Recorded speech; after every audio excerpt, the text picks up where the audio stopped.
आगे तो दो कदम पीछे। शेयर बाजार में आजकल कुछ ऐसा ही चल रहा है। अब देखिए ना, ट्रंप के टेंट्रम को लोग भूलने लगे थे या फिर कहें कि लोग ऊब गए थे उससे, तो बाजार ने रफ्तार पकड़नी शुरू ही की थी कि अब पहली तिमाही के कंपनियों को जो शुरुआती नतीजे आए उसने बाजार को निराश कर दिया। और चूंकि बाजार को निराश किया तो बाजार ने निवेशकों को निराश कर दिया। और ऐसे में अब लोग जानना चाहते हैं कि आखिर बाजार में करें तो अभी क्या करें, क्योंकि रिजल्ट तो अभी आना शुरू ही हुआ है। और कुछ पैसा लगाना चाहते हैं तो लगा के बचा कर रखें, बाद में लगाएंगे, या फिर लगाना चाहते हैं तो अभी कहाँ सेक्टर है जिसमें कुछ दम बचा हुआ है। फिर कई लोग पूछते हैं आखिर ऐसा क्या है कि डीआई खरीदे जा रहे हैं, उनको क्या दिख रहा है। एफआई तो पहले ही से बेचना शुरू कर दिए थे, एफआई ने ऐसा क्या देख लिया जो डीआई नहीं देख रहे हैं, या डीआई ऐसा क्या देख रहे हैं जो एफआई नहीं देख रहे हैं। तो ये कई सारे कन्फ्यूजन चल रहा है। तो आज आवाज़ अड्डा में इसी सारे कन्फ्यूजन को दूर करने की कोशिश करेंगे। नमस्कार, मैं हूँ लक्ष्मण राय और हमारे इस कोशिश में हमारे साथ कुछ खास मेहमान जुड़ रहे हैं। काफ़ी हुतल पुतल भरा नहीं रहा ये हफ्ता, लेकिन यह था कि बाजार में गिरावट हावी रही। और अब कुछ कहना थोड़ा सा लोगों को लगता है कि पता नहीं रिजल्ट क्या कहेगा, कहाँ जाके गिरेगा बाजार, कहाँ जाके संभलेगा, ये सवाल है। तो शुरुआत में अनु सिंघल साहब आपसे करना चाहूँगा कि चल क्या रहा है बाजार में, बाजार आखिर क्यों इतना डरा हुआ है। लक्ष्मण जी, देखिए क्या होता है ना, कई बार आपको अगर वो स्कूल का टाइम याद है कि अगर एक स्टूडेंट बदमाशी करता था, टीचर आके पूरी क्लास को लपेट देता था। तो अभी मार्केट में ऐसा ही है, एक दो खराब नंबर आए हैं और मार्केट पूरा का पूरा ख़राब हो गया उसकी वजह से। ख़ास तौर से दो खराब नंबर्स का इम्पैक्ट मार्केट के ऊपर पड़ा। पहले जो आईटी में ख़राब नंबर्स आए थे, थोड़े से टीसीएस के, थोड़े से एचसीएल टेक के।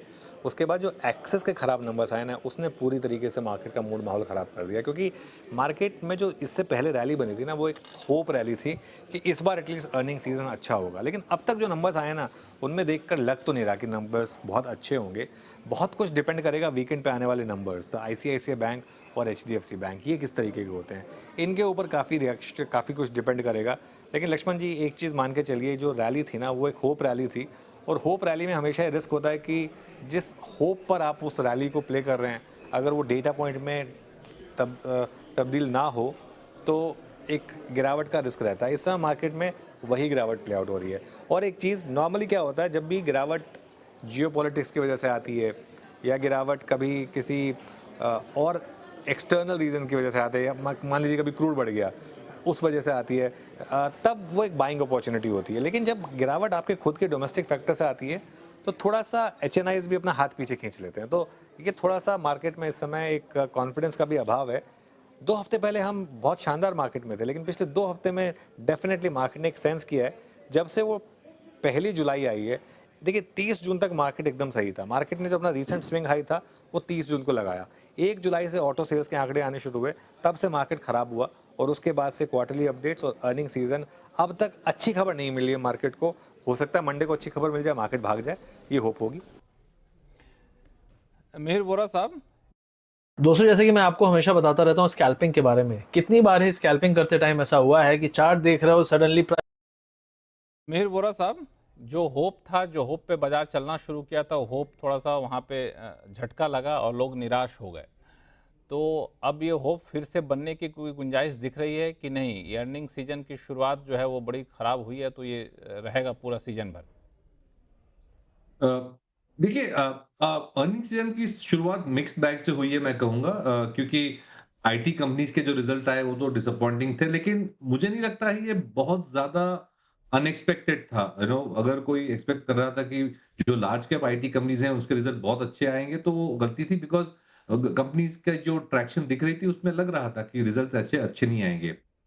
बैंक्स में भी हमें पार्टली तो एक्सपेक्ट किया था कि जो मार्जिन प्रेशर्स हैं, 1 क्वार्टर या 2 क्वार्टर तो दिखेंगे, क्योंकि रेट कट्स जिस तरह से हुए हैं और एसेट बुक जिस तरह से रिप्राइसिंग होती है, तो जो लार्ज बैंक्स हैं उसमें तो थोड़ी मार्जिन प्रेशर की गुंजाइश तो थी। बैंक स्पेसिफिक एनपीए इश्यूज वगैरह तो अलग बात है। लेकिन मैं नहीं कहूँगा कि अर्निंग सीजन बहुत ज़्यादा शॉकिंग नेगेटिव से शुरू हुई है। एक मिक्स्ड बैग एक्सपेक्टेड थी, अभी तक मुझे लगता है ट्रेंड वही है।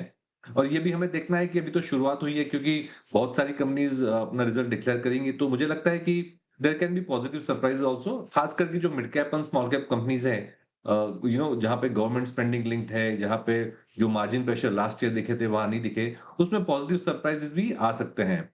लेकिन एक जो बड़ी वजह है मार्केट क्यों वेट एंड वॉच मोड में है या अनिश्चित जगह पे है, ग्लोबल फैक्टर्स की वजह से भी है, क्योंकि अभी भी हमें जो ट्रम्प टैरिफ्स के जो आउटकम्स हैं, जो हमारी जो डील होने वाली है, चाइना की जो फाइनल आउटकम आएगी, काफ़ी सारे मूविंग पार्ट्स हैं। तो मुझे लगता है अगले 1-2 हफ्ते जब तक ये ट्रम्प टैरिफ वगैरह की इश्यूज़ क्लैरिटी नहीं आएगी, तब तक बाज़ार अभी भी वेट एंड वॉच मोड में, अनिश्चित मोड में रहेगा।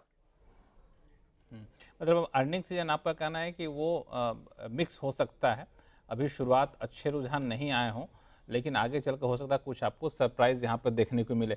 अनुज सिंघल साहब, चूंकि आपने अर्निंग सीजन की बात की थी, मैं एक सवाल आपसे ले लूँ फिर बाकी मेहमानों के पास जाऊँगा। तो इस अर्निंग सीजन को ट्रेंड के तौर पर देखना सही नहीं होगा? नहीं, इसको ट्रेंड के रूप पर देखना सही नहीं रहेगा, लेकिन लक्ष्मण जी एक बात ये भी है कि माना ये जाता है कि नॉर्मली अच्छे रिजल्ट्स पहले आते हैं और बाद में खराब रिजल्ट्स आते हैं, तो अगर ये अच्छे रिजल्ट्स हैं तो फिर खराब क्या होंगे। खैर, लेकिन जो भी ये देखिए, अभी ट्रेंड मत समझिए इसको, टाइम लगता है मार्केट को। और अभी आई थिंक एक बार आईसीआईसी बैंक और एचडीएफसी बैंक के नंबर्स देख लें हम, और उसके बाद एक तो बड़े नंबर्स आएंगे जैसे हिंदुस्तान यूनिलीवर के नंबर्स, एक आध ऑटो कंपनियों के नंबर्स, आई थिंक उनको देख लें हम, उसके बाद एक व्यू बना पाएंगे। लेकिन एक चीज़ क्लियर है लक्ष्मण जी, देखिए इनिशियल रुझान तो आ गए हैं। अब जैसे इनिशियल रुझान, आप पॉलिटिक्स भी कवर करते हैं, नॉर्मली जो इलेक्शन में भी जो इनिशियल रुझान होते हैं वही फाइनल जाकर टिकते हैं, थोड़ा बहुत ऊपर नीचे हो जाता है। कभी कुछ केसेस होते हैं जिसमें कंप्लीट रिवर्सल भी आ जाता है, तो होप तो ये होगी कि रिवर्सल आ जाए, लेकिन रुझान तो आने तय हो गए हैं, इसमें कोई डाउट नहीं है। पंकज जैन सर, आप भी होपफुल हैं? देखो लक्ष्मण जी नमस्कार, thanks for having me on the show. Optimistic तो हम हमेशा रहते हैं, ऑप्टिमिस्टिक हमेशा रहते हैं, होपफुल हमेशा रहते हैं, but we have to be realistic also. हम लोगों के सुपर हार्ड अर्न मनी के साथ डील कर रहे हैं, उनको गाइड कर रहे हैं, so we have to be very careful with what we guide them, what we tell them. जहां तक जो अभी अनुज जी ने कहा, मीर भाई ने कहा, आई थिंक काफी कुछ मैं सहमत हूं। आई थिंक जो क्वार्टर वन के रिजल्ट्स, डेफिनेटली मार्केट में एक बात अच्छी है, क्वार्टर वन के रिजल्ट्स को लेके मार्केट में बहुत ज्यादा ऑप्टिमिज्म नहीं थी, कोई भी ऐसा नहीं मान रहा था कि बड़े गंगो रिजल्ट आने वाले हैं। एंड एवरीबडी, जबकि अभी सीजन स्टार्ट ही हुआ है, एवरीबडी वाज या is looking forward to what kind of commentary companies gave after the results. और अगर हम जिस तरह के, अगर आईटी से देखें, मिक्स बैग रहा है। आई थिंक अगर हम पॉजिटिव बात करें, जिस तरह के टेक महिंद्रा है, विप्रो के रिजल्ट आए, I think they were on very optimistic side. जिस तरह के टीसीएस के रिजल्ट आए, I think definitely poor side. Axis bank के रिजल्ट पुअर साइड पे है। एक डर का आभास है कि एचडीएफसी बैंक और आईसीआईसीआई बैंक के रिजल्ट कल कैसे आएंगे। रिलायंस इंडस्ट्रीज के ऐसा ये आभास है, बी रीडिंग आर्टिकल्स, कि मे बी आई थिंक काफी अच्छे positive results Reliance Industries surprisingly throw कर सकता है। So all in all I think एक मिक्स बैग है अभी तक कोई ऐसे बहुत सीरियस पॉजिटिव सरप्राइजेस नहीं मिले हैं, एक्सपेक्टेशन लो है। एंड कमेंट्री कैसी देती है कंपनी, उस पर देखने वाली बात है। बट अभी तक कमेंट्री भी जो कंपनी की पोस्ट रिजल्ट्स आई है, कोई बहुत आशा जनित कमेंट्री नहीं आई है, and that is what market is trying to react to. FIIs भी अगर हम देखें टिल अबाउट 30 जून या मई जून में, जबकि इवेंट्स भी चल रहे थे बहुत सारे geopolitical, I think it was a buy on dips market. और 1 जुलाई से it has become a sell on rally kind of market. And मेरे को लगता है कि ये फिनोमिना इमीडिएटली अभी नहीं रिवर्स होगा। चाहे एक टेक्निकली, जो हमारे टेक्निकल विशेषज्ञ हैं वो कह रहे हैं कि closer to 24,800 24,900 I think technical rebound देखने को मिल सकता है। तो maybe we could have some sort of a technical rebound, but market अभी थोड़ी सी एक वीकिश फुटिंग पे लग रही है। One will have to live with this kind of market for some more time. Globally भी हम देखें काफी सारी चीजें हो रही हैं। यूएस इंडिया का किस तरह से ट्रेड का जो एक मिनी या फर्स्ट इनिशियल एग्रीमेंट है वो होता है, उस पे एक प्रश्न चिन्ह सा है। क्रूड को लेके, रशिया के क्रूड को लेके काफी सारी अटकलें आ रही हैं। सो I think in last 1 or 2 months, apart from other things, what has happened is geopolitically India जो एक blue eyed boy होता था, somehow एक सेंटिमेंट थोड़ा सा बदल गया। somehow जैसे होता ना नॉटी बॉय की तरह हो गया आई थिंक जियोपॉलिटिक्स में।